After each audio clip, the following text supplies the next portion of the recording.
আসসালামু আলাইকুম, অভিনন্দন সবাইকে, স্বাগতম সবাইকে। আজকে গিয়েছিলাম আমরা হাঁস, মুরগি, কবুতর, মাছ, কচ্ছপ এই ধরনের বিভিন্ন পোষা প্রাণী এদের মেলা বলতে পারেন, হাট বলতে পারেন, এমন একটা জায়গায় খুবই সুন্দর। আমি অনেক বড় বড় মুরগি দেখছি। তারপর এই যে দেখেন কি সুন্দর সুন্দর মুরগি। আসলে মুরগিগুলো দেখতে আসলেই চমৎকার ছিল। আমি আসলে দেখে খুব ভালো লাগছে আমার কাছে। বিভিন্ন ধরনের কবুতর দেখছি, যে কবুতরগুলো আমি আগে পরে কখনো দেখিনি, কারণ আমার কবুতর পালার তেমন একটা অভিজ্ঞতা নেই। সো কবুতরগুলো আসলে দারুণ দারুণ কবুতর ছিল, যেগুলো দেখে খুবই ভালো লাগছে আমার কাছে। এবং মেলাটা খুবই জাঁকজমকপূর্ণ ছিল। এরপর আমি সামনের দিকে যখন আগাই তখন দেখি এক ভাই ময়না পাখি নিয়ে বসে আছে, তার কাছে ময়না পাখি ছিল।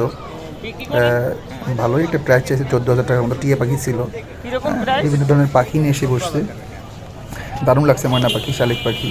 এরপর চলে যাই আমি কোয়েল পাখি। তারপর এই যে আরেকটা মুরগি, আসলে এই মুরগিটা আমি নাম জানি না। আসলে মুরগিগুলো দেখতে দারুণ, আসলে চমৎকার লাগতেছিল। আসলে আমি প্রথমে বুঝি না এটা মুরগি। তারপর চলে যাই এই যে কবুতর, পাখি।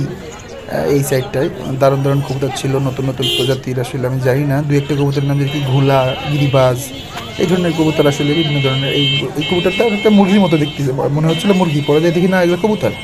আমি তো অবাক, আই এম তো অবাক আসলে। তারপর চলে গেলাম মাছের এখানে। সুন্দর সুন্দর মাছ ছিল, দেখি খুব ভালো লাগতেছিল আমার কাছে মাছগুলো আসলেই দারুণ। হ্যাঁ, অনেকগুলো মাছ। তার ভিতরে হঠাৎ করে দেখি একটা কচ্ছপ ছানা সুন্দর করে সাদা কাটতেছিল। আমার দেখে খুব ভালো লাগছিল কচ্ছপটা দেখে।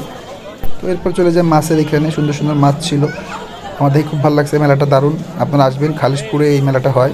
আর যদি আমার ভিডিও ভালো লাগে, লাইক, কমেন্ট, সাবস্ক্রাইব করবেন। আল্লাহ হাফেজ, সবাই ভালো থাকবেন।